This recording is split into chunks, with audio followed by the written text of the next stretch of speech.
जी, अस्सलाम वालेकुम। जी, डॉक्टर साहब अभी लाइव नाउ। जी, बिस्मिल्लाहिर्रहमानिर्रहीम, अस्सलाम वालेकुम, and welcome to the show. I am Dr. Umaima Asif, President Ravelian Community Awareness Program, and today's session is, I think, very interesting topic and very interesting session.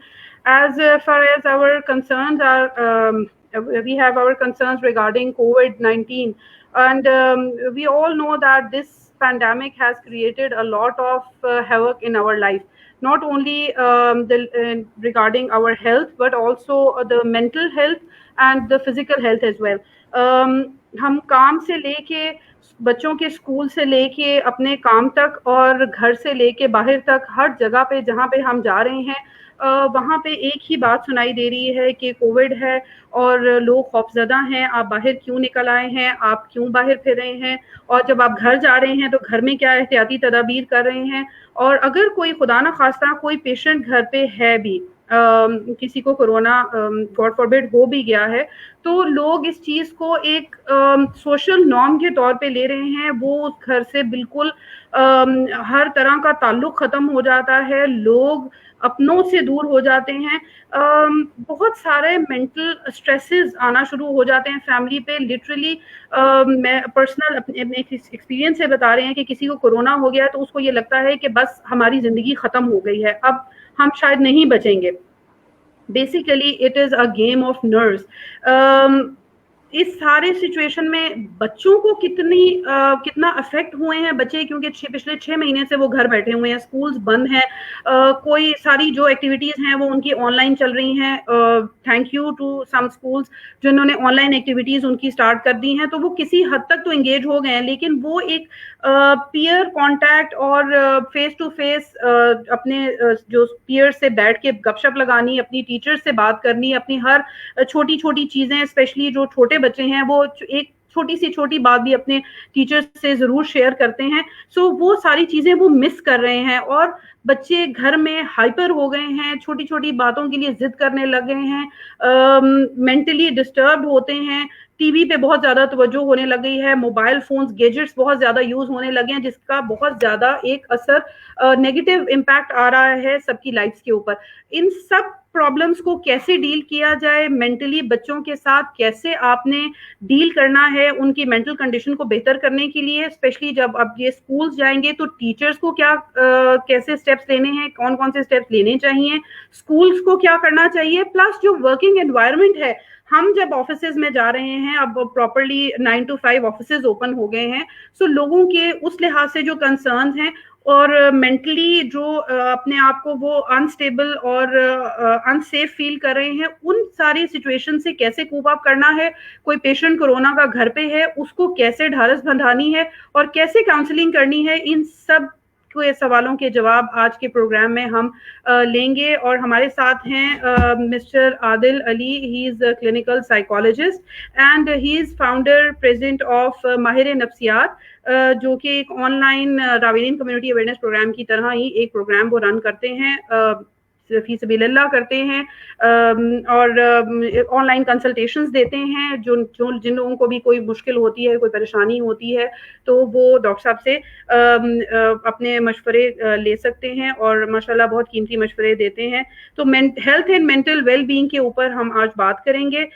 Very well, you are most welcome doctor साहब, mister Adil Ali. जी, thank you so much ma'am, thank you so much for having me here today. जी sir, आप क्या सबसे पहले तो आप ये बताएं कि आपका जो कोविड का एक्सपीरियंस रहा है वो कैसा रहा है। बहुत टफ टाइम था सबके लिए, और as being psychologist I think सबसे ज़्यादा जो है वो इस वक्त आपकी ज़रूरत थी, हर बंदे को, कि वो बहुत अंडर स्ट्रेस थे, लोग मेंटली उस चीज़ से कोप अप नहीं कर पा रहे थे। तो सर आपके क्या एक्सपीरियंसेस थे, आप थोड़ा सा वो शेयर करें, फिर हम आपसे बारी बारी क्वेश्चन आंसर्स भी करेंगे। जी श्योर। सो सबसे पहले तो जी कोविड-19 की जो सिचुएशन थी वो I think as a society हम सब के लिए एक शेयर्ड ट्रॉमा की स्टेट थी, बिकॉज हम सब ने काफ़ी सफ़र किया इस पूरे सिचुएशन के अंदर। इर्द गिर्द लोगों को सफ़र करते हुए देखा भी है, लोगों की डेथ्स भी हुई हैं, और जो है सिम्टम्स थे उसके, उस मतलब उस पूरी हॉरिबल सिचुएशन से हम सब एज अ सोसाइटी गुजरे। तो me being a psychologist, I think हमने लोगों में बहुत बिल्कुल ज़्यादा स्ट्रेस, एंग्जाइटी, डिप्रेशन और इस तरह की जो अलामात हैं वो बहुत ज़्यादा देखी बढ़ती हुई इस दौरान, specially during the covid period. और कोविड-19 की वजह से, बिकॉज काफ़ी सारे लोग इससे सफ़र कर रहे थे, फैमिलीज भी सफ़र कर रही थी, एंग्जाइटी, ठीक है, दैट वाज समथिंग जो कि बहुत ही पिक्ड अप थी overall. And I still think कि अभी, because while we are claiming कि हम almost near the end of Covid पहुंच चुके हैं, आज की जो स्टैट्स हैं, देयर 440 केसेस ओनली, बिल्कुल सो अल्हम्दुलिल्लाह we have came a long way. काफ़ी ज़्यादा ग्राफ जो है वो रिड्यूस हो गया अल्हम्दुलिल्लाह। सो वो सिचुएशन जो बेहतर हो रही है, दिस इज़ ऑल्सो लाइक जी इम्पैक्टिंग और मूड्स और बिहेवियर, और जिस तरह से बच्चों का भी आपने बताया, स्कूल्स अब दोबारा खुलेंगे, लोग वापस वर्क प्लेस के ऊपर जी जाएंगे, कामों के ऊपर। So the whole situation has been impacted during कोविड-19। आई थिंक लोगों के अंदर बहुत ज़्यादा एंग्जाइटी, घबराहट देखी गई, और दिस फियर कि हमें कोविड हो ना जाए, और कोविड हो गया तो फिर क्या करेंगे। और आई थिंक वो जो बहुत इंटरेस्टिंग एलिमेंट था इस पूरी सीन के अंदर जो कोविड वाला था, कि आप जब आइसोलेट कोई शख्स होता था, ठीक है, तो वो आइसोलेशन इज जी जी बेसिकली, बिल्कुल isolation is normal for a human being. हम ह्यूमंस को कहते हैं कि दे आर सोशल बीइंग्स, ठीक है, so we socialise, that's why we are, हम जो है हेल्दी एक इंडिविजुअल होता है दैट मस्ट सोशलाइज। सो बिल्कुल आइसोलेशन में ये हुआ कि लोगों ने अपने आप को एक कमरे के अंदर महसूल कर दिया। जब वो एक कमरे के अंदर लिमिट होकर रह गए, तो उसका फिर नुकसान ये हुआ कि लोगों ने टेक्नोलॉजी को यूज़ इतना ज़्यादा नहीं किया एज सच। और फिर ये हुआ कि बिल्कुल 14 डेज ऑफ आइसोलेशन मेंट के बिल्कुल 14 दिन किसी से बात नहीं करनी और डिस्कनेक्ट होके। So that was very stressful and even traumatic for some people, ठीक है, कि इतना ज़्यादा एग्जैक्टली उसको, हाँ, स्ट्रेस देखना। तो वो जो स्ट्रेस से सारे लोग गुजरे हैं और एज अ नेशन हम गुजरे हैं, बट अलहमदिल्ला I think we are a resilient nation. हमने इससे बड़े बड़े चैलेंजेस बिल्कुल देखे हुए हैं in the face of like terrorism, और इस तरह की कई चीज़ें देख के हम आ रहे हैं।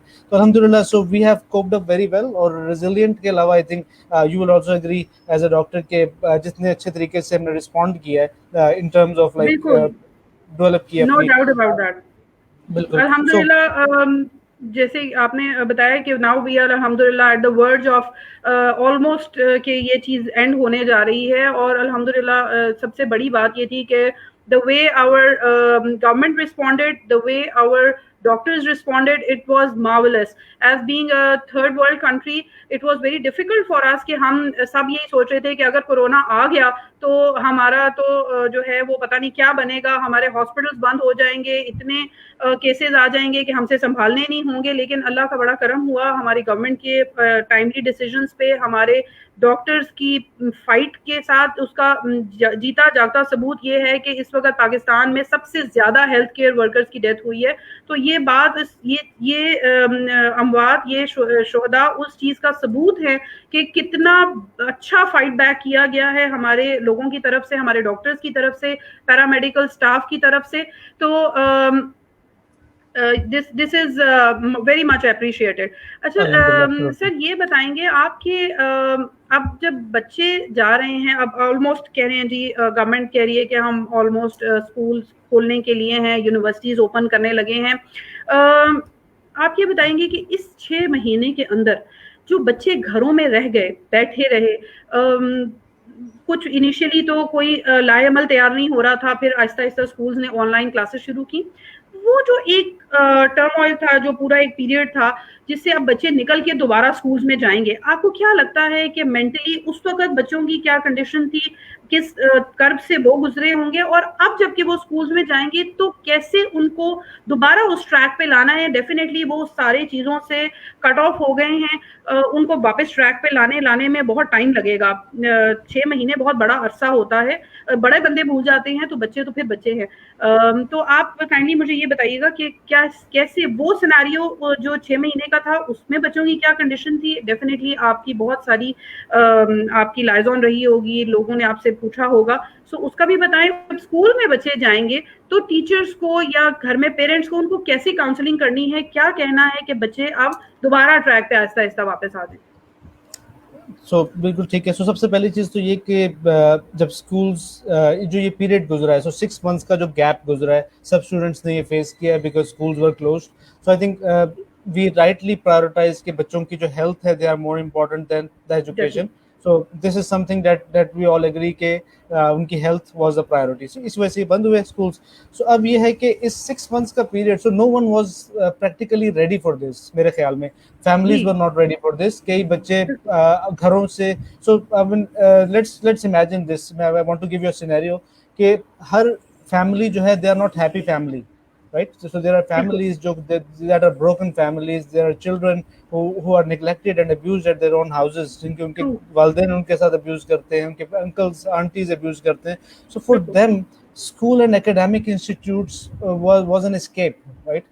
So उनके लिए वो escape की जगह थी जहां वो जाते थे और काफी टाइम स्पेंड करके आ जाते थे, राइट? जी, सो ऐसे बच्चे और ऐसे लोग, आई थिंक, जिन्होंने जिनके लिए घर इज अ नाइटमेयर या फैमिली इज अ नाइटमेयर, सो उनके लिए तो हुँ, ये this period became extremely stressful और चैलेंजिंग और इवन ट्रॉमेटिक। ठीक है, तो वो चीज़ बिल्कुल, आई थिंक ऐसे बच्चों के लिए इट्स इंटायरली डिफरेंट सिचुएशन। इसके अलावा आई थिंक कई बच्चे ऐसे थे जिन्होंने अपने लव्ड वंस को, अपने पेरेंट्स को, अपने रिश्तेदारों को लूज किया ड्यूरिंग बिल्कुल, दिस कोविड जी, 19, बिकॉज ऑफ कोविड 19, बिकॉज इसकी वजह से उन्होंने सफर किया। और कई ऐसे थे हुए इवन पास्ड अवे, उनकी डेथ हो ट्रू, गई कोविड की वजह से। सो आई थिंक ये जो लॉस ऑफ लव्ड वंस है, सो दिस इज अ ग्रीफ। और इस चीज से भी बच्चे और स्ट्रेस से भी बच्चे गुजरे हैं कई बच्चे। बिल्कुल, इसके अलावा घर के ऊपर जो चैलेंजेस हैं, so international research है कि domestic violence has spiked during Covid 19। सो पाकिस्तान के पास तो में तो हमारे पास स्टैटिस्टिक्स नहीं है such, but internationally it has been notice कि ये ट्रेंड है कि डोमेस्टिक वायलेंस बढ़ गया है। सो फैमिलीज के अंदर जो हस्बैंड वाइफ और domestic violence, right, so that has जी, जी, इंक्रीज, जिसकी वजह से पेरेंट्स बच्चों के ऊपर वो बहुत नेगेटिव इम्पैक्ट्स होते हैं डोमेस्टिक वायलेंस के।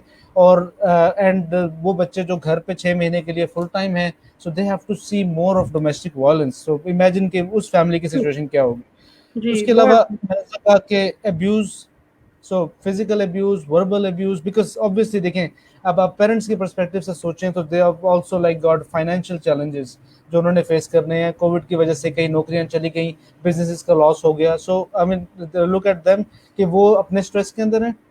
और इस सिचुएशन के अंदर it's very easy to get irritable for a parent who is suppose to take care of his और her family. It's very easy to become irritable. At least मेरा ख्याल है कि बिल्कुल मिनिमम लेवल के ऊपर अगर आप उनको इतना मार्जिन दें तो इरिटेबल तो लोग हो ही जाते हैं जब वो इतना बिल्कुल, स्ट्रेस फेस कर रहे हैं, राइट? सो वो इतने स्ट्रेसफुल सिचुएशन से पेरेंट्स गुजर रहे हैं, तो इस दौरान में इट्स इजी कि वो वर्बली या फिजिकली अब्यूजिव भी हो जाए बच्चों की तरफ कई दफ़ा। तो वो भी चीज़ बच्चों ने फेस करनी है कि उनके अब्यूजिव पेरेंट्स या अब्यूजिव अंकल्स एंड आंट्स जो उनके रिश्तेदार हैं, कोई अब्यूज़ कर सकता है उनमें से। इसके अलावा आई थिंक जो फैमिली के कन्फ्लिक्ट्स होते हैं, that I think is important के फैमिली के अंदर कन्फ्लिक्ट चल रहे होते हैं कई दफ़ा। तो वो चीज़ जब आप बच्चे 6 महीने घर ही उन्होंने स्पेंड करने हैं, तो that also flared up in most cases. Financial concerns मैंने आपको बताया। और उसके अलावा आई थिंक कि वो लोग जो काम कर रहे थे इस दौरान में, so COVID 19 was not off for everyone. हर बंदा घर पे नहीं ट्रू, था। देयर वर बिल्कुल, स्टिल फैमिलीज आपकी जैसी हेल्थ केयर वर्कर्स, हो काफ़ी सारे health care workers were out during Covid 19। सो अब उनकी फैमिलीज के लिए और उन बच्चों के लिए situation was different because they also have to imagine कि यार हमारे वालदेन या हमारे loved ones they are also like they could be suffering. So उनके लिए जो परेशानी है रोज की, वो खैर खैरियत से घर वापस आ जाए। सो एंड और वो जो है कि 14 डेज का टाइम गुजर जाए कि they may not catch any virus or something. So ये जो सारी चीज़ है, राइट, इस सब कुछ से भी बच्चे गुजरे हैं। बिल्कुल, फिर उसके अलावा आई थिंक एक और important challenge, so that is I think is hunger and lack of nutrition, because finances के साथ रिलेटेड है खाना पीना। सो वो बिल्कुल, फैमिलीज जो कि अफोर्ड नहीं कर पाई प्रॉपरली और इसको इस पीरियड को कवर नहीं कर पाई, so I think they may even have suffered malnutrition और ये जो खाने पीने का जो फूड की जो कमी है। सो दैट आई थिंक इसके अलावा मेरे ख्याल में एक और चीज़ है इनसिक्योर हाउसिंग। इनसिक्योर हाउसिंग ऐसे है कि वो बच्चे जो हॉस्टल्स में रहते हैं या वो बच्चे जो कि ऐसी सिचुएशंस में रहते हैं जहाँ पे स्टेबिलिटी नहीं है, like in terms of housing, उनके रहने की कोई जगह। और फिर इस सिचुएशन के अंदर जब एकदम से लॉकडाउन आ गया और सारा कुछ बंद हो गया, so I think they also suffered a lot उस पूरी सिचुएशन के अंदर।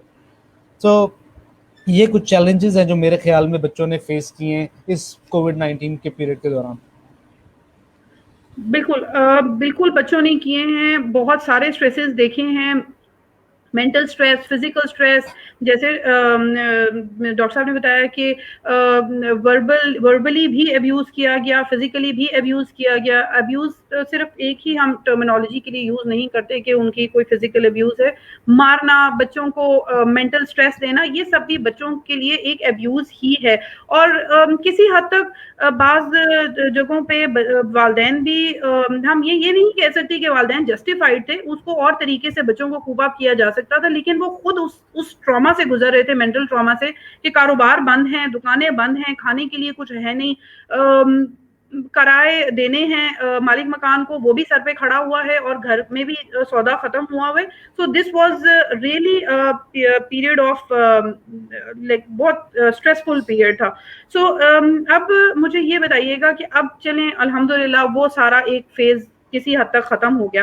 अब आप क्या देखते हैं कि अब बच्चे जो स्कूलों को जाएंगे, वापस स्कूल्स में जाएंगे, यूनिवर्सिटीज में जाएंगे, कॉलेजेस में जाएंगे, अब आपको क्या लगता है कि अब उनकी क्या मेंटल कंडीशन होगी, वो किन मराहिल से गुजर के वहां जाएंगे वापस, क्योंकि अब एक रूटीन डिस्टर्ब हो गई हुई थी। जो बच्चा रात को 10 बजे 9 बजे सो जाता था या 8 बजे सो जाता था, सुबह 6 बजे उठता था, उसके बाद उसने तैयार होना है, नाश्ता करना है और स्कूल जाना है, वो सारी रूटीन डिस्टर्ब हो गई है। दोबारा बच्चों को वापस उस रूटीन पे लाना, प्लस अब जब वो स्कूल में जाएगा, अब उसकी बेसिकली पीयर इंटरेक्शन 6 महीने से खत्म है, अब उसने वो सारी दोबारा से बनानी है, उसने वो सारा बर्दाश्त भी करना है, और घर में जो जैसा कि आपने बोला कि घर की भी फ्रस्ट्रेशन उसके जहन में है।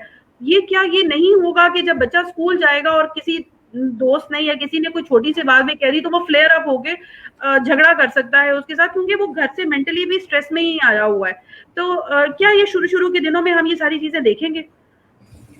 जी, बिल्कुल। इनिशियली डेज़ के अंदर आई think it's very much expected, anticipated कि ऐसा कुछ हो सकता है बच्चों के साथ, बिकॉज़ जिस तरह कि आपने कहा कि it's been a long period, 6 months का जो जी, टाइम है, और उस जो गैप के बाद जो बच्चे अब स्कूल जा रहे हैं, तो मेरे ख्याल में कुछ काफ़ी सारी चीज़ें चेंज हो गई हैं अब।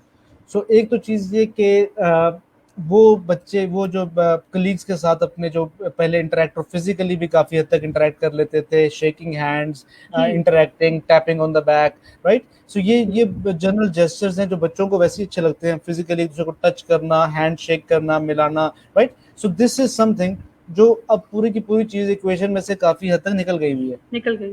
राइट? अब वो जब नई चीज, एक नया सिनेरियो, एक नई एसओपीज के साथ, सो कॉल्ड एसओपीज के साथ अब हम जब जाएंगे वापस, स्कूल खुलेंगे, सो वो सिचुएशन ही डिफरेंट होगी, बिकॉज अब उन बच्चों को अपने हिसाब से जब स्कूल के अंदर एंटर होते हैं तो उनकी वो जो सीटिंग अरेंजमेंट है वो डिफरेंट है। देयर इज अ गैप बिल्कुल, between now the chairs now. अब वो पहले साथ इकट्ठे बैठते थे, अब इकट्ठे भी नहीं बैठ सकते, राइट? सो इस बिल्कुल, सिचुएशन के अंदर आई थिंक हमें सबसे इम्पोर्टेंट चीज, एज एज मेरा ख्याल है कि एज ए स्कूल के जो मैनेज करने वाले लोग हैं उनके लिए इम्पोर्टेंट ये, उनके लिए भी और पेरेंट्स के लिए भी, कि वो इस चीज़ को एक्नॉलेज करें। देखें, हम लोगों का एक बहुत बड़ा डिलेमा ये है कि हम लोग ये करते हैं कि बच्चों से चीज़ों को छुपा लें, जी, या बिल्कुल, उनको डिनायल में ले जाएं कि नहीं ऐसा जी, तो है ही नहीं, ऐसा कुछ नहीं है, राइट? सो आई थिंक इससे ज़्यादा बेहतर स्ट्रेटजी ये है कि हम इस चीज़ को एक्नॉलेज करें कि जो कुछ हुआ कोविड के दौरान, that was bad, but now we have like we are in a better state now, and this is practically true। जो चीज़ है ये बिल्कुल सच है कि we are in a better state now, the children are safer now, पहले से काफ़ी safe हैं। और मेरे ख्याल में कि यहाँ पे पेरेंट्स का रोल बहुत ज़्यादा क्रिटिकल इस वजह से है, कि एक ट्रेंड होता है फैमिलीज के अंदर, कुछ फैमिलीज के अंदर मैंने नोट किया ज़्यादा होता है, जहाँ पे जो हेल्दी पेरेंटिंग करते हैं, वो ये होता है कि जब बच्चे स्कूल से वापस आते हैं तो वो वालिदैन उनसे, अपने बच्चों से कहते हैं कि जी आप हमें आज के दिन के बारे में बताएं कि आपका दिन बिल्कुल, कैसा गुजरा, बिल्कुल, right? So this is very important. मेरे ख्याल में आप बच्चों से पूछें कि क्या चीज़ ऐसी है जो आपको तंग किया, या if you like fail, because बच्चों के भी फियर्स हैं, उनके माइंड में भी क्वेश्चंस आते हैं कि भाई ये सेफ है कि नहीं है, राइट? एक एक बिल्कुल उसी तरह से, इस तरह कोई शख्स जो कि किसी जगह जॉब करता है, नाउ ही और she is returning back to his और हर वर्क, जिस तरह से कंसर्न्स उसके माइंड में, उस तरह क्वेश्चंस उसके माइंड में आएंगे, उसी तरह से एक बच्चे के माइंड में भी आते हैं। लेकिन बच्चा शेयर उससे करता है जिसके साथ उसकी अच्छी अटैचमेंट बिल्ड हो। सो आई थिंक पेरेंट्स को अब ये टाइम यूज करना चाहिए अपने बच्चों के मजीद करीब आने के लिए, because they don't have much margin now. क्योंकि बच्चे अगर वो उसके साथ उनको बताएगा नहीं, खुदा ना खास्ता कहीं पे एक्सपोजर हो गया या कुछ इस तरह की चीज़ हो गई, तो that would become a problem for parents as well. ठीक है, तो इस वजह से बहुत ज़रूरी है कि बच्चे के माइंड में जो क्वेश्चंस आ रहे हैं अबाउट कोविड, अबाउट हिज और her safety, they get addressed. उसके अलावा आई थिंक इंडिविजुअली बच्चे डिफरेंट तरह से रिस्पॉन्ड करते हैं, so like it varies from child to child. कुछ बच्चे ऐसे होते हैं जो कि अच्छे तरीके से कोप कर जाएंगे सिचुएशन को, they will be like back in a healthy routine और सारा कुछ जल्दी से वो वापस ट्रांजिशन करके, सो बिल्कुल उसी तरह से जैसा समर वेकेशन के बाद बच्चे स्कूल जाते हैं, वो बिल्कुल उसी तरह से रिस्पॉन्ड करेंगे कि जिस तरह समर वेकेशन अभी खत्म हुई है, now they are back to school and it's all normal. कुछ ऐसे हैं जो कि सेंसिटिव बच्चे, so they will respond differently. ठीक है, सो आई थिंक ये टीचर्स के ऊपर भी रिस्पॉन्सिबिलिटी आती है कि they like figure out those kids, जिनके बच्चे ऐसे कौन से हैं जिनकी नीड ज़्यादा हैं, जिनकी रिक्वायरमेंट ज़्यादा है, तो या उनको they want to talk. I think the best thing you can do as parents, as teachers, ये है कि आप अपने बच्चों को अपॉर्चुनिटी दें बोलने की, और बी दोज ईयर्स जो उनकी बात सुन लें। ठीक है, वो उनकी अगर आप उनकी बात सुन लेंगे तो उनके काफ़ी हद तक स्ट्रेस वहीं पे कम हो जाएगा, और उस कंसर्न को कोशिश करें एड्रेस करें। उसके अलावा आई थिंक इनके साथ कनेक्शन बिल्ड करना बहुत ज़रूरी है। सो कनेक्शन इज़, एक तो सुपरफिशियल सा कनेक्शन होता है even between parents and children के, हाँ ठीक है थोड़ी बहुत बातचीत हो गई दिन भर में और सारा कुछ। आई थिंक थोड़ा डीपली कनेक्शन बिल्ड करने की ज़रूरत है। कई फैमिलीज ने इस तरह किया भी है ड्यूरिंग कोविड-19 because they came closer to each other. उनका बाहर से इंटरेक्शन कम था, तो they even came closer to each other. So I think this is still an area जिसमें पेरेंट्स और बच्चों को काम करने की ज़रूरत है। तो वो स्ट्रॉन्गर कनेक्शन होगा तो चांसेस ज़्यादा हैं कि बच्चा विल आस्क कि मुझे ये हेल्प चाहिए, या this is my concern, this is my fear, and that get addressed. अगर वो बताएगा ही नहीं तो पता नहीं चलेगा। उसके अलावा आई थिंक एक स्ट्रक्चर्ड रूटीन में आना से काफ़ी मसले हल हो जाएंगे, क्योंकि जब अभी फिलहाल बच्चे स्ट्रक्चर्ड रूटीन में नहीं है, जब वो again they will come back to that structured routine, तो काफ़ी सारे मसले मसाइल उसमें भी हल हो जाएंगे। आई हर्ड के पीटी और जो फिजिकल जो ट्रेनिंग वाला जो पीरियड होता है वो नहीं हुआ करेगा, असेंबली नहीं वो होगी। सो ब्रेक भी बंद कर दी है उन्होंने, कहा जी ब्रेक में भी आप ग्राउंड्स में नहीं जा सकते, असेंबली नहीं हो सकती। तो अब ये बेसिकली टीचर्स पे डिपेंड करता है कि वो उनको क्लास में कैसे एंगेज रखेंगे, कैसे एंगेज रखते हैं। सो आई थिंक इसमें भी पेरेंट्स की रिस्पॉन्सिबिलिटी बढ़ जाती है, तो जो जी फिजिकल एक्टिविटी वाला पार्ट था अब वो भी बच्चों ने घर पे ही करना है। सो आई वुड इंकरेज कि जो फिजिकल एक्सरसाइज है वो स्टार्ट किया जाए, उसकी कोई रूटीन बनाई जाए, may be in the form of play, घर में खेलने कूदने की शक्ल में, football cricket, right. So in any form kind physical activity को बढ़ाना पड़ेगा, बिकॉज वो स्कूल में नहीं हो रही तो घर पे करनी पड़ेगी। और इसके अलावा आई थिंक एक बड़ी इंटरेस्टिंग चीज़ है, हम लोग कराते हैं art therapy. So art therapy is something कि आप ना लोगों से, बिकॉज आर्ट या ड्राइंग या music, so it's a very beautiful form of release of emotions. ठीक है, इमोशंस इट्स अ आपके फॉर्म ऑफ और expressing yourself, expressing, expressing yes your yes. और इमोशंस। हमारी बिल्कुल, और जब हम अनकॉन्शियस पे काम कर रहे होते हैं कि भाई अनकॉन्शियस में इनके क्या चल रहा है, so we even have that person draw those drawings, जिसके अंदर ना हम प्रोजेक्टिव टेक्निक्स यूज करते हैं, जिससे बेसिकली होता है ये कि हमें आइडिया होता है कि इसकी पर्सनैलिटी कैसी है और ये क्या कर रहे हैं। सो आई थिंक ये जो एक्सप्रेशन ऑफ इमोशंस है, बच्चे जो बात आपको कह नहीं पाएंगे अपने मुंह से, आई थिंक वो बातें वो ड्राइंग की फॉर्म में, कलर्स की फॉर्म में एक्सप्रेस बेहतर तरीके से कर सकते हैं। तो I think schools need to like pay attention to this, और वालदेन को भी करना पड़ेगा कि थोड़ा सा बच्चों का फोकस ड्राइंग्स की तरफ ज़्यादा करें, कलर्स उनको दें, so let them express themselves, so and see कि वो कलर्स किस तरह से वो रिएक्ट करते हैं और क्या चीज़ बनाते हैं। ठीक है, सो वो जो चीज़ बनाएंगे तो that is something that is in their mind, और उसको थोड़ा सा हमें देखना पड़ेगा।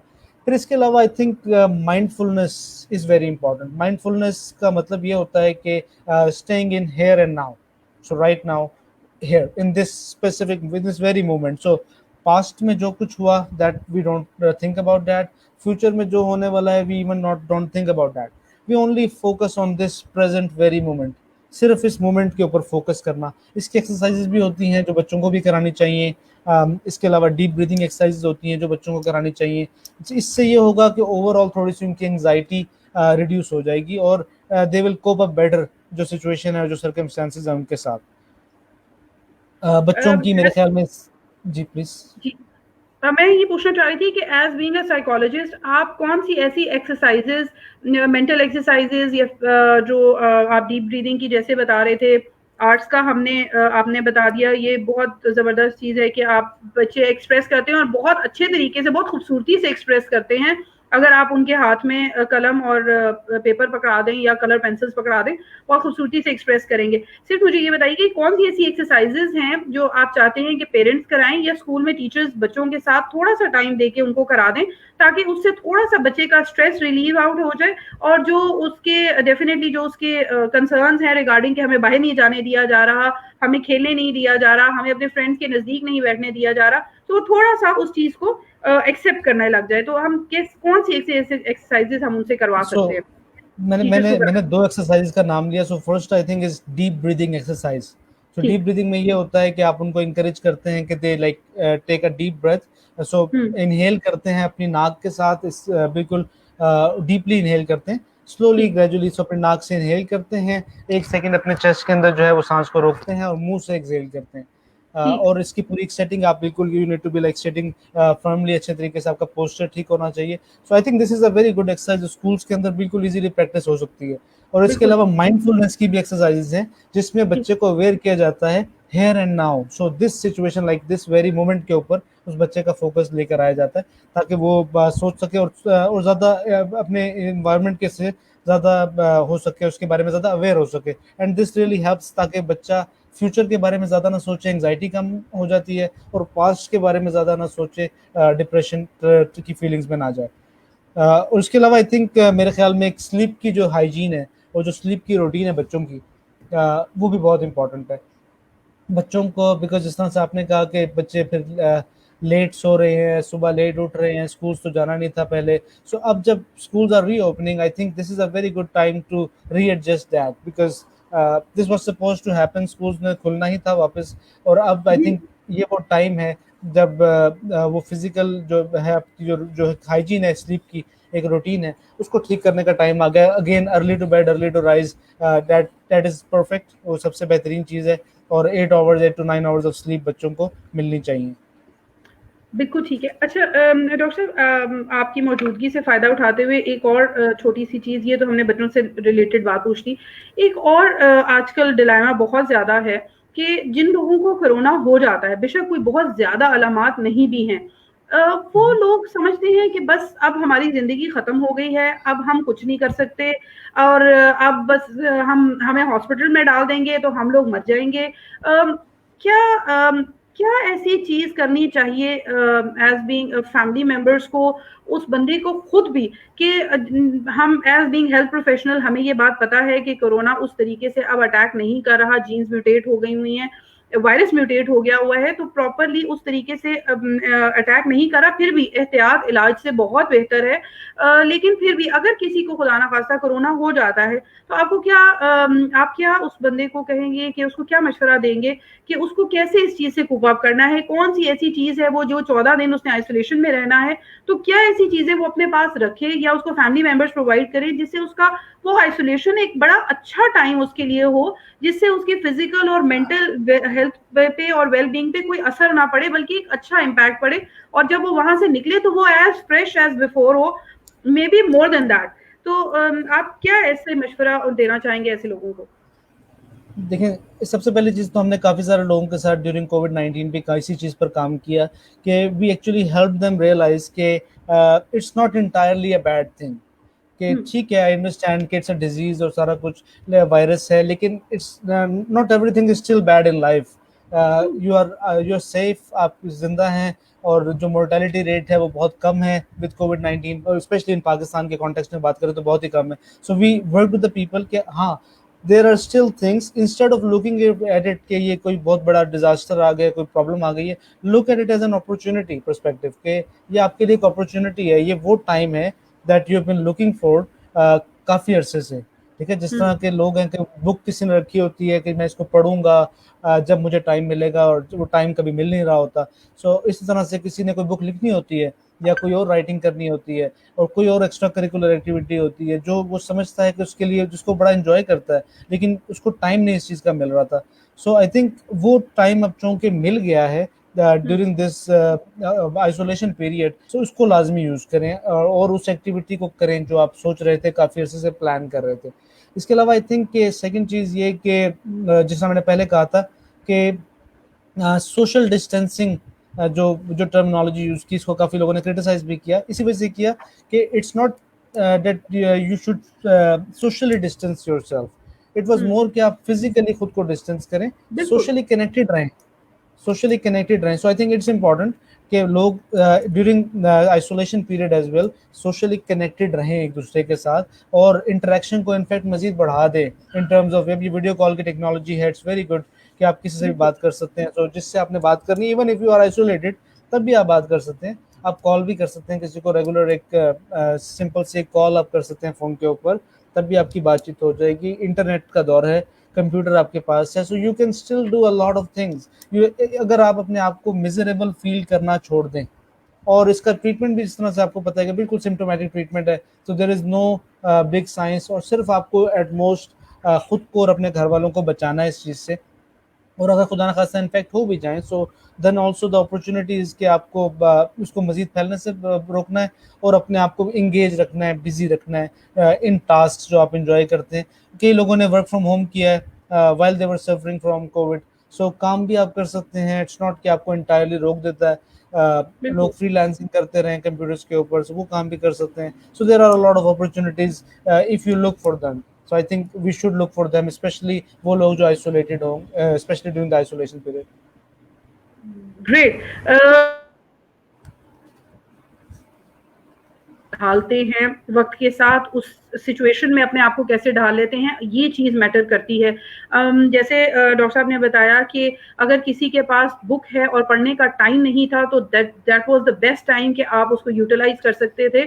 ये 14 दिन अल्लाह ताला ने आपको बेसिकली अपने आप के लिए दिए हैं। आप इसको पॉजिटिव एस्पेक्ट में देखें, हर चीज़ की नेगेटिविटी नहीं होती, बाज़ चीज़ों की पॉजिटिव एस्पेक्ट्स भी होते हैं, और try to always think positive. हर चीज़ का अगर नेगेटिव इफेक्ट है, तो उस चीज़ का पॉजिटिव इफेक्ट भी बहुत ज़्यादा है। अगर आप 14 दिन घर पे रहेंगे, तो घर के दरवाजे से आप बाहर अपने बच्चों से, आप अपनी फैमिली से इंटरैक्ट कर सकते हैं। ऐसा नहीं है कि उन्होंने आपको एक पिंजरे में बंद कर दिया है और आप बंद होके रह गए हैं। और अगर आपके अंदर कोई हुनर है, फॉर एग्जाम्पल अगर कोई बंदा आर्ट्स एंड क्राफ्ट का काम करता है, तो उसके पास वो टाइम है कि जो उसको नहीं मिल पा रहा था अपनी बिजी रूटीन में, तो वो अपना वो काम कर सकता है। अगर किसी को तफसीर पढ़नी थी कुरान पाक की, आप सबसे मेरा ख्याल है कि बेहतरीन जरिया ये है भी और था भी कि ज़हनी सुकून के लिए आप कुरान पाक खोलें, तफसीर खोलें और उसको पढ़ें। शायद बहुत सारे क्वेश्चन के आंसर आपको ज़िंदगी में उन 14 दिनों में मिल जाएँ जिसके लिए आप सारी ज़िंदगी मुतलाशी थे। तो डॉक्टर साहब, उसके अलावा आप काइंडली ये भी बताइएगा कि अब जब वापस काम पे जा रहे हैं सब लोग, तो अब हमें वहाँ पे भी काफ़ी चैलेंजेस फेस करने पड़ेंगे कि कुछ लोग होते हैं वो ज़रा ज़्यादा सेंसिटिव होते हैं, आपसे प्रॉपर्ली आपके करीब नहीं आते, आपसे बात नहीं करना चाहते, नहीं जी सोशल डिस्टेंसिंग है, हमें दूर रह के बात करनी है। और कुछ लोगों का मिजाज भी बहुत बदल गया हुआ है इस सारे पीरियड में। तो कैसे कूप अप करना चाहिए अगर कोई बंदा आपके साथ हार्श हो रहा है और आपको प्रॉपर्ली आपके सवाल का जवाब नहीं दे रहा, क्योंकि बाज लोग मेंटली वैसे ही इरिटेबल हो जाते हैं छोटी छोटे स्ट्रेसेस की वजह से। तो ऐसी सिचुएशन में कैसे कूप अप करना चाहिए? सो आई थिंक सब फर्स्ट ऑफ ऑल हमें एज अ सोसाइटी थोड़ा सा पेशेंस का मुजाहरा करना पड़ेगा इस सिचुएशन के अंदर, बिल्कुल। बिकॉज जैसा कि मैंने शुरू में कहा था कि it's a shared trauma for all of जी। अस। हम सब इससे गुजरे हैं, और ये सब ट्रॉमेटिक सिचुएशन थी, it was not a normal situation. और जिस तरह की डेफिनेटली। हमें पूरी सोसाइटी गुजरी हुई है, सो हमें थोड़ा ज़्यादा टॉलरेंट और थोड़ा ज़्यादा पेशेंट होने की ज़रूरत है कि अगर कोई शख्स आपके साथ इरिटेबल हो भी रहा है, so you respond, you like go on the back foot. अगर हर दोनों बंदे ही इरिटेबल हो जाएंगे या दोनों बंदे ही एग्रेसिवली उसको देखेंगे, परस्यू करेंगे, तो फिर मामला खराबी की तरफ ही जाएंगे। So I think we need to be like a little more tolerant. और दूसरे बंदे को एक कॉन्सेप्ट होता है एम्पैथी का। So empathy is basically putting yourself in the shoes of other, अपने आप को दूसरे की जगह रख के देख के सोचना कि भाई ये वो, अगर कोई शख्स किसी स्पेसिफिक तरह से बिहेव कर रहा है which you think is not normal, तो यू शुड थिंक कि ये ऐसा क्यों कर रहा है, rather than reacting to that, हमें ये सोचना चाहिए कि ऐसा क्यों कर रहा है, बिकॉज कई दफ़ा ऐसे, in fact majority of the cases में ऐसे होता है कि जो मेल अडेप्टिव बिहेवियर होता है या जो नॉर्मल बिहेवियर नहीं है सोसाइटी का, that is basically a hint of कि वो शख्स किसी उसको मदद की ज़रूरत है, मेंटल इलनेस की वजह से या मेंटल हेल्थ किसी चैलेंज का सामना है और उसको उसके लिए मदद की ज़रूरत है। That's a call for help. Look at it from this perspective कि ये शख्स अगर गलत तरीके से रिस्पॉन्ड करे तो ही और शी मे नीड हेल्प, और बिल्कुल। इंस्टेड ऑफ हम उसको रिएक्ट करें, अगर हम उसको समझने की कोशिश करें और कोशिश करें कि उसको वो हेल्प अगर हम दे दें जिसकी उसको ज़रूरत है, तो I think that would solve a lot of our problems. Work place पे भी ऐसे ही है कि लोग अब जब कामों पे वापस जा रहे हैं, तो आई थिंक टॉलरेंस चाहिए। जो मैनेजर्स हैं, जो सीईओ लेवल के लोग हैं, सो लाइक जो मैनेजमेंट टीम है, दैट नीड्स टू अंडरस्टैंड कि लोग 6 महीने की गैप के बाद वापस आ रहे हैं, और there are a lot of uncertainties and fear in their mind as well, और बिल्कुल। क्योंकि जाहिर है कोविड के सिचुएशन के अंदर अपने घर वालों को छोड़ के so they are coming back to work, so it takes a lot of courage, but they are still doing it. तो आई थिंक इसको अप्रिशिएट भी करना चाहिए और इसको जो है ना इंकरेज भी करना चाहिए, और एट द सेम टाइम उन सब एम्प्लॉयज़ को थोड़ा सा मार्जिन मिलना चाहिए because of this extraordinary circumstances कि अब आप वहाँ से होकर वापस आ रहे हैं, so you get this margin कि इट्स ओके अगर आपसे वो सब कुछ डेडलाइंस मीट नहीं हो रही, तो थोड़ी सी डेडलाइंस उनके लिए थोड़ी सी ईजी होनी चाहिए, ताकि gradually they come back into their regular domain, और उस तरह से फिजिकल एक्टिविटी की साइड के ऊपर दोबारा वो वापस आ जाएं and they start performing again.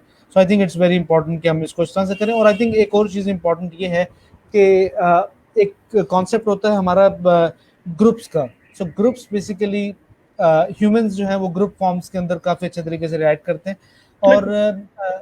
I think जो सपोर्ट ग्रुप्स का कॉन्सेप्ट है पाकिस्तान में बहुत कम है, कि सपोर्ट ग्रुप्स होने चाहिए। फॉर एग्जांपल वो लोग जो कोविड की वजह से एंग्जाइटी फेस कर रहे हैं या जनरली जो एंग्जाइटी फेस कर रहे हैं, सो दे अगर वो सब इकट्ठे हो जाएं एक जगह पे, हम उनको इकट्ठा करें and they talk to each other, और इकट्ठे ना भी हों तो they even contact with each other, phone के ऊपर बात करें कि online. How are you hmm, managing it, हाँ एक्सपीरियंसेस डिस्कस करें कि आप इसको किस तरह से हैंडल बिल्कुल। कर रहे हैं। इससे आइडियाज मिलते हैं कि how that person can better manage their own anxiety as well, और वो दूसरों को देख के मोटिवेशन भी मिलती है, होप भी मिलती है। So I think it's very important.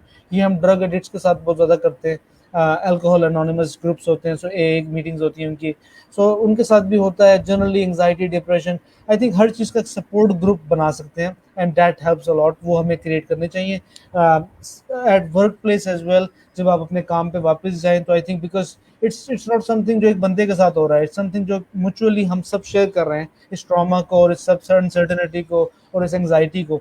So I think आपस में सब डिस्कशंस करें कि how they are managing it like at individual level, और उसके बाद आई थिंक फिर भी मेरे ख्याल में कि देखें साथ के बाकी लोगों का रिस्पांस कैसा है, हाउ इज एवरीवन एडजस्टिंग। जो मैनेजर्स हैं अगेन, जो ऑर्गेनाइजेशन के ऑनर्स हैं, so they have this additional responsibility कि आप उनके एम्प्लॉयज़ की वेलबींग का भी ख्याल रखना है। So they should also like look at it कि भाई कोई शख्स अगर इसका बिहेवियर इनअप्रोप्रिएट है या फिर एबनॉर्मल जिसको हम कहते हैं, वो ज़्यादा रिएक्ट कर रहा है, ज़्यादा इरिटेबल है, उसकी रूटीन ठीक नहीं है, नींद पूरी नहीं हो रही उसकी, उसका ज़्यादा उसकी जो स्लीप की हाइजीन अगेन वो ठीक नहीं है, और उसका जो ओवरऑल काम की परफॉर्मेंस है वो डिक्लाइन हो रही है। सो आई थिंक ये फैक्टर्स हैं, स्कूल के लेवल पे भी यही फैक्टर्स हैं कि टीचर्स आइडेंटिफाई कर सकते हैं कि ये बच्चा स्ट्रेस में है, और इसी तरह से वर्क प्लेस पे भी जो एम्प्लॉयर्स हैं या फिर जो मैनेजर्स हैं वो आइडेंटिफाई कर सकते हैं कि हमारा फलाना एम्प्लॉई ही और she is not coping well with the situation, so they need help. So I think professional help जहाँ पे आपको चाहिए वहाँ पर आपको चाहिए, so they shouldn't hesitate to like contact a psychologist या साइकाट्रिस्ट से अपॉइंटमेंट लेके, so they should discuss it मजीद। और काउंसलिंग से भी कई दफ़ा जो लोग इस तरह की जो सिचुएशन है वो ठीक हो जाती है, because we are facing it at a mass level, और जब सिम्टम्स इतने सिवियर ना हो तो उसको हम इवन काउंसलिंग और साइकोथेरेपी से ही मैनेज हो जाते हैं चीज़ें। बिल्कुल ठीक बात है और बहुत अच्छी बात की डॉक्टर साहब ने कि सपोर्ट ग्रुप्स बनाने चाहिए ऐसे लोगों के लिए स्पेशली जो कि एंजाइटी में ड्यू टू कोविड और ड्यू टू नॉन कोविड घर में अक्सर लोग छोटी छोटी बातें हो जाती हैं फैमिलीज में हो जाती हैं और बाज़ लोग प्रोन होते हैं एंग्जाइटी के लिए, छोटी छोटी बातों पे वो ज़्यादा एंक्शियस हो जाते हैं, सेंसिटिव ज़्यादा होते हैं, तो सपोर्ट ग्रुप्स होने चाहिए, time to time online consultations होनी चाहिए, बातचीत होनी चाहिए।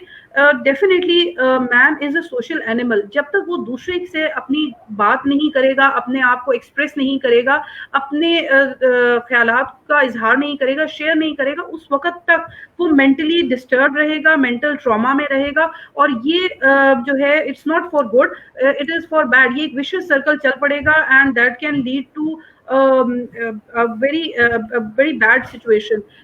आप बहुत सीवियर डिप्रेशन में चले जाएंगे और उस डिप्रेशन से फिर निकालना आपको बहुत मुश्किल हो जाएगा पेशेंट को। तो बेहतर ये है कि हर बंदे से बात करें, खुल के करें, और उसके दिल में क्या है वो समझने की और पूछने की कोशिश करें। यहाँ पे मैं एक और चीज़ भी ऐड ऑन करना चाहूँगी कि अब जैसे कि बहुत सारे स्कूल ऑनलाइन क्लासेस ले रहे हैं, अब टीचर्स आहिस्ता आहिस्ता बच्चों को ऑनलाइन ये बताना शुरू करें कि अब बच्चों ने स्कूल वापस आना है, उस सिचुएशन से कैसे डील करना है और क्या एहतियाती तदाबीर करके आनी है। सो आप छोटी छोटी बातें बच्चों के जहन में डेली डालेंगे। सो बिलीव यू मी, बच्चे एक वाइट पेपर की तरह हैं, जो उनका दिमाग बिल्कुल साफ है, जो उसके अंदर आप फीड करेंगे बच्चे वो करेंगे। और असातिज़ा की बात बच्चे मेरा ख्याल है वालिदैन से ज़्यादा सुनते हैं और ज़्यादा मानते भी हैं।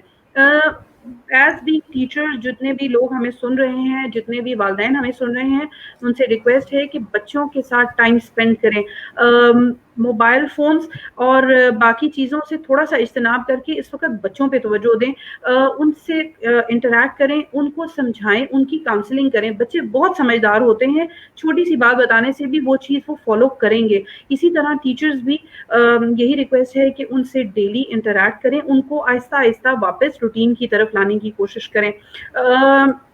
मैं रिक्वेस्ट करूँगी आप लोगों से भी कि कोई आप लोगों के कंसर्न्स हैं, कोई क्वेश्चंस हैं, तो प्लीज़ हमें ज़रूर भेजें, लिखें, मैसेज करें, जैसे भी आप हमें भेजें इंशाल्लाह, क्योंकि ये एक बहुत वाइड सब्जेक्ट है जिसको हम आधे घंटे, 2 घंटे में क्लोज़ नहीं कर सकते। इसके लिए बैक टू बैक सेशंस और डिबेट्स की ज़रूरत है, जिसमें हम बार-बार आपके पर्सनल एक्सपीरियंसेस हैं या आपके प्रॉब्लम्स हैं, वो हम सारे के सारे शेयर करेंगे और आपकी जो भी मुश्किलात हैं हम उसको एड्रेस करेंगे। डॉक्टर साहब, आप मेरी इस बात से इत्तेफाक करेंगे कि हमें ये सेशंस बार-बार करने चाहिए? जी, जी, बिल्कुल। आई थिंक जितनी ज़्यादा बात की जाए, ये हम अपॉर्च्युनिटी दे रहे हैं लोगों को कि वो डिस्कस करें और समझें कि अपनी बेटर अंडरस्टैंडिंग डेवलप करें अपने बिहेवियर के लिए और अपने इर्द-गिर्द के लोगों के बिहेवियर के लिए। सो आई थिंक एब्सोल्यूटली इसमें हमें जो है वो ज़रूरी है कि इसके ऊपर डिस्कशंस भी हों, और ये भी ज़रूरी है कि हम लोगों को एनकरेज करें कि if anyone around needs help, तो they shouldn't like be shy about it, they should like come forward and say कि yes I need help with it. और ये मेंटल हेल्थ ऐसी चीज़ है कि इसको हमारी माशरे में बहुत स्टिग्मेटाइज किया जाता है, और इसी वजह से मैं बिल्कुल। समझता हूँ कि हमने जो ऑनलाइन काउंसलिंग और साइकोथेरेपी का जो सिस्टम शुरू किया, उसकी एक मेजर रीज़न ये भी थी कि बहुत सारे लोग अपने घरों से निकलना नहीं चाहते थे, किसी साइकोलॉजिस्ट या साइकाट्रिस्ट के पास जाना नहीं चाहते थे। So we provided this service online कि अपने घर बैठ के भी आप एक्सेस कर सकते हैं। So it's a matter of you deciding कि yes, I prioritize my mental health and I need help for this, and coming forward and saying कि yes, I need it। so फिर हम आपको वो प्रोवाइड और सारी तरह की सपोर्ट जो है आपको मिल सकती है, only if you take the first step and ask for it। so I think go ahead and ask for it। और हम इस तरह के sessions I think will continue these to bring more इंशाल्लाह। opportunities for people inshallah ta'ala in the future as well। Inshallah. Thank you so very much, Dr. Adil. It was really very, we are honored to have you with us, and it was really pleasurable talking to you, taking all your advices as well. Plus, आपके experiences आपने जो share किए और आपने जो हमें बातें बताई, those were really very, very much valuable. Sir, आखिर में conclude करने के लिए कोई एक आध बात, कोई एक message जो आप देना चाहें, जो भी कोई सुन रहा है इस वक्त हमें तो।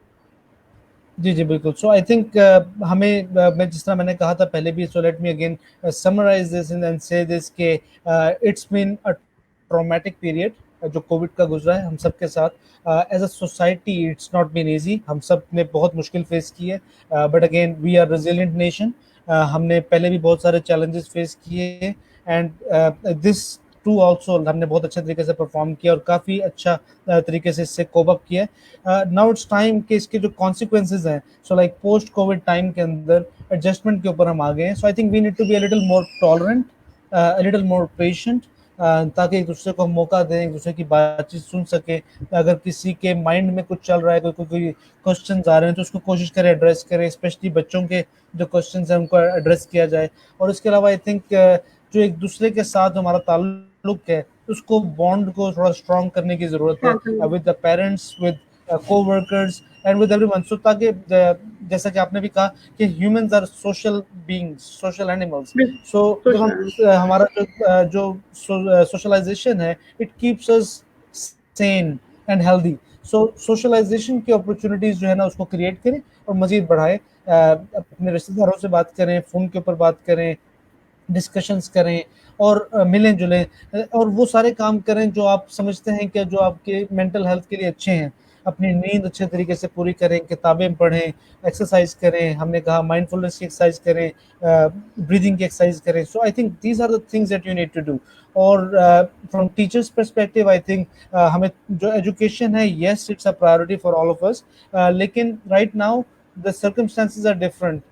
एजुकेशन होती रहेगी, सबसे पहले बच्चों का एडजस्ट करना जरूरी है। So help them with this transition period, जब वो अपने घरों से दोबारा स्कूल्स को जा रहे हैं। और इस तरह से जो एम्प्लॉयर्स हैं, सो आई थिंक इनके लिए भी इम्पोर्टेंट है कि जो लोग अपने घरों से ऑफिस को जा रहे हैं, they are also in transition period.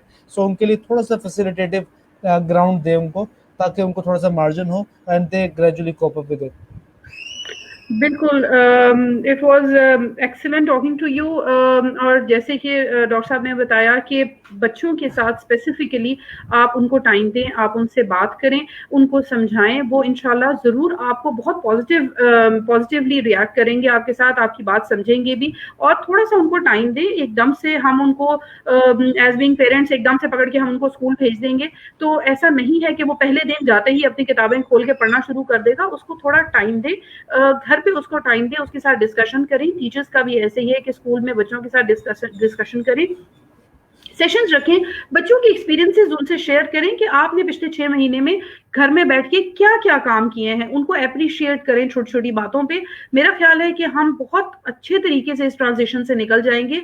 और दूसरी जो डॉक्टर साहब ने बात की, जो सबसे इम्पोर्टेंट है कि प्लीज अपने मसाइल को डिस्कस करने में इसको सोशल स्टिग्मा ना बनाएं। अगर आप किसी प्रॉब्लम को फेस कर रहे हैं, आप एंजाइटी में जा रहे हैं, आपको कोई बात सोच के आपके दिल की धड़कन तेज हो जाती है और आपको पसीने आने लग जाते हैं और आपको अपना आप बहुत अजीब सा महसूस होता है और बेचारगी महसूस होती है, तो प्लीज इस बात को डिस्कस करें। अपने, अगर आप यंगस्टर हैं तो अपने पेरेंट्स से डिस्कस करें, अपने फ्रेंड से डिस्कस करें।